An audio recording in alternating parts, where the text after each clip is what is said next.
इकरा हसन वो हमारी बेटी है, हमारी बेटी समान है। मैं 60 साल का हो गया हूँ, नौजवान बच्ची है। तो हम हर आप धर्म से ऊपर उठ करके महिला समाज का सम्मान करो। मेरी बेटी मतलब मुसलमानों को पीटोगे, हिंदुओं को बचाओगे आप भी? मैं कहाँ कह रहा हूँ, कह रहे पीटे समाज इन सबों के मुख में कालिक पोतता है, गधाई पे बैठा करके घुमावे। मुसलमान फुटबॉल बना रखे हैं आपने? हमने नहीं बना रखा, बीजेपी बना रखी है। पीटेंगे, इन बाबाओं को भी पिटाई होनी चाहिए, इनके मुख में कालिक पोती जानी चाहिए, इनको दंडित किया जाना चाहिए। इन साधु, इन ढोंगी, इन पाखंडी बाबाओं के चक्कर में मत पड़ो, नहीं तो घर परिवार उजड़ जाएगा। ऐसे कथावाचकों का बहिष्कार करना चाहिए। तो ये पूरा महिला समाज को वैसे बोलेंगे, अरे निकाल के जूते इतना मारे। जिसने महिला समाज मातृ संगठन के खिलाफ घिनौनी कुकृत करने की चेष्टा की है, तुम लोगों को जनता जूते चप्पल से पीटेगी, जान लेना। महिला समाज का जो अपमान करेगा, जयप्रकाश चतुर्वेदी उसके खिलाफ मिलेगा। रासलीला रचाते हैं, रासलीला। इनसे बड़ा कुकर्मी, इनसे बढ़िया घटिया कोई नहीं हो सकता। धर्म बचा रहे हैं ये धर्म नहीं बचा रहे हैं, ये अपनी दुकान चला रहे हैं, ये धर्म नहीं बचा रहे हैं। साधु संतों पर आरोप लगा रहे हैं हम भी। हिंदू साधु संत हो या मौलाना हो, एक घटिया ही के पर्याय बन चुके हैं। अरे कथा करते हैं, वो कथा करते तो एहसान करते हैं, चढ़ावा नहीं लेते हैं। कुल मिलाकर के मैं यही कहूंगा कि ये समस्त महिला समाज के दुश्मन है, महिला समाज को बदनाम करने के लिए ये पैदा हुए हैं। ये साधु के रूप में शैतान है।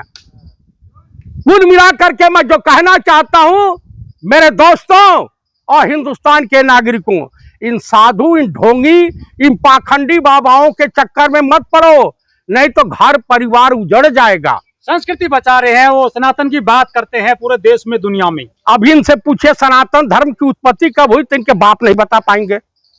ये हमसे शास्त्रार्थ कर जितने लोग हैं, मैं इनको बता दूंगा इनकी औकात क्या है। आप बताइए। देखिए, कुल मिलाकर के मैं यही कहूंगा कि समस्त देश की महिलाओं को ऐसे कथावाचकों का बहिष्कार करना चाहिए। वो देखिए, वो ब्राह्मण की महिला हो सकती है, बेटी हो सकती है। ये तो ब्राह्मण ये कहने वाले भी हैं। अच्छा, रावण भी ब्राह्मण था। रावण भी ब्राह्मण था। तो क्या हुआ फिर ब्राह्मण का? उसने सीता हरण किया था। तो क्या ब्राह्मण अपराधी नहीं होता है, व्यभिचारी नहीं होता है, दुराचारी नहीं होता है? तो अपराधी है ये। और क्या, जिसने महिला समाज मातृ संगठन के खिलाफ घिनौनी कुकृत करने की चेष्टा की है। एक द्रौपदी का चीरहरण हुआ था, महाभारत हुई थी। एक सीता का हरण हुआ था, लंका का सत्यानाश हो गया था। और तुम लोगों को जनता जूते चप्पल से पीटेगी, जान लेना। ब्राह्मण भगवान का रूप होता है, देखिए। ऐसा है, इसके आड़ में कब तक छुपोगे? हैं? हमारे लिए इंसान, ये बताइए, पत्थर की मूर्ति मंदिर में जा करके ईश्वर का रूप धारण कर लेती है। हम लोग इंसान, हम लोग मनुष्य हैं, इंसान नहीं बन सकते। महिला समाज की निगहबानी नहीं कर सकते। तो अनुरुद्धाचार्य इंसान नहीं है, ये हैवान है, शैतान है। चाहे प्रेमानंद महाराजवा हो, धीरेन्द्र शास्त्रिया हो, ये जितने कथावाचक है, ये सब लीचड़ है, लफंगे हैं। हाउ एक ठो है अनहरा। यानी कलयुग में अगर मैं बेसिया को बेसिया ना कहूँ तो क्या कलयुग बता रहे हैं इस समय को? तो ये पूरा महिला समाज को वैसे बोलेंगे, अरे निकाल के जूते इतना मारे, भड़ुआगिरी कर रहे हैं ये बैठ करके सब। और कुछ महिलाएं तो समर्थन में आगे कह रही, सही कह रहे हैं बाबा। बात उन्हीं की बिरादरी की होंगी ना। हाँ। अरे जात ना पूछो साधु की, साधु है ये सब। अगर ये सब साधु आपको दिखाई देते हैं तो मुझे इस पर बहुत ज्यादा कुछ नहीं। समाज का निर्माण कर रहे हैं वो। साधु ब्रह्मचारी हैं लोग। अच्छा, ये ब्रह्मचारी हैं।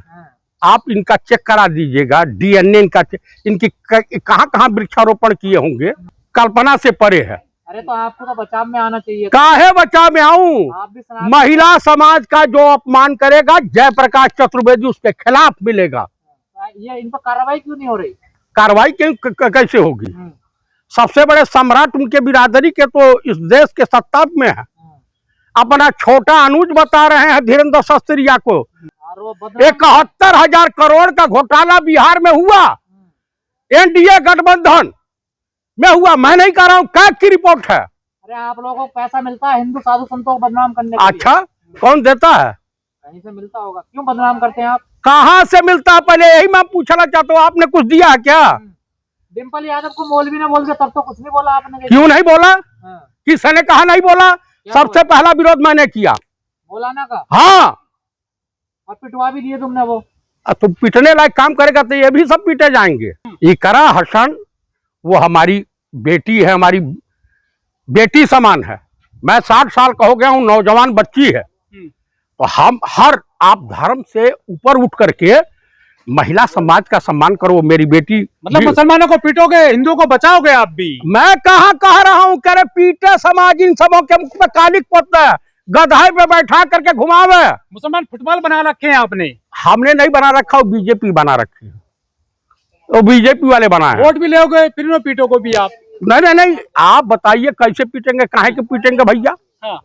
पीटेंगे, इन बाबाओं को भी पिटाई होनी चाहिए, इनके मुख पे कालिक पोती जानी चाहिए, इनको दंडित किया जाना चाहिए। देश के प्रधानमंत्री डोनाल्ड ट्रंप का नाम नहीं लेंगे, चाइना का नाम नहीं लेंगे, रसिया हमारा मित्र देश था, उससे जो है व्यापार बंद कर रहे हैं।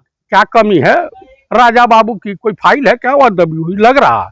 देखिए महिलाएं कम नहीं हो रही उनके दरबार में, फिर भी कथावाचकों के यहाँ जाती है खूब। अच्छा ये बताइए, ये महिलाएं सबसे ज्यादा धर्म में आई, जो अभी कांवड़ यात्रा थी 95% बैकवर्ड और दलित उसमें थे शामिल।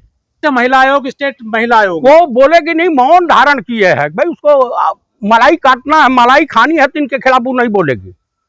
मुझे तो उसका डर नहीं है, हम तो बोलेंगे, हमारा जो बिगाड़ना है बिगाड़ना।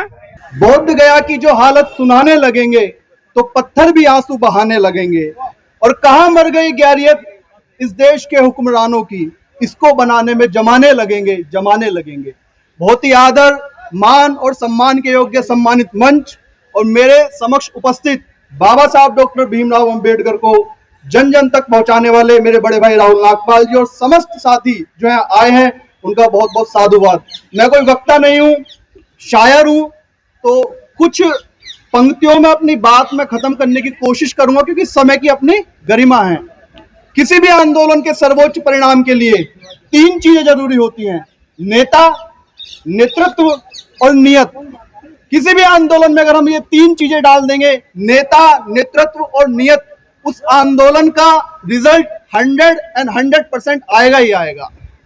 किसी कवि ने कहा था मेरे घर के कि जय पराजय से क्या होता है, यह संघर्ष है जिसमें फल छुपा होता है, और जीवन में मिले सिद्धि ये जरूरी नहीं, लेकिन दोस्तों संकल्प सफलता से बड़ा होता है। आज हम संकल्प लें कि प्रण खाते हैं आजादी की शाम नहीं होने देंगे, और बोध गया के आंचल को नीलाम नहीं होने देंगे। इसी के साथ मैं अपनी बातों को यही विराम दूंगा। जय भीम, जय भारत, नमो बुद्धाय।